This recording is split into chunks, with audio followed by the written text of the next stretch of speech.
দেখেন এটা হচ্ছে ঝংকার বই। আমি ঝংকার বইয়ের কবিতাটা পড়িয়ে দিন।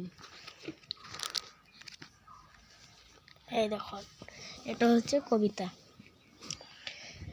আমার চৌপাশ পখিলা, পখিলাই পাখি মেলি নাচে উৰি উৰি, আদা ফলা কোৱালিটি চাই ঘূৰি ঘূৰি, একেলগে খেলো বুলি কলিটিক ক'লে, ভাল পাই কলিটিয়ে পাখি মেলি দিলে।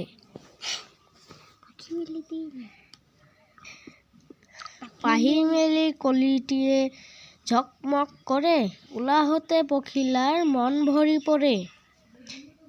এইটো কবিতা মুখস্থ কৰিবা। আৰু এইটো কবিতার এই যে কোশ্চেন আনসার আছে, এগুলা করে নিবে। কোশ্চেন আনসার করে কোলে নিবে, বুঝছেন? এই যে গাও আহা, এটা পড়িব। বেশি না 8 লাইন মুখস্থ করি না দেখি লিখি পরীক্ষা আহিব। তার পিছর পেজ এই যে এটা কি তগর।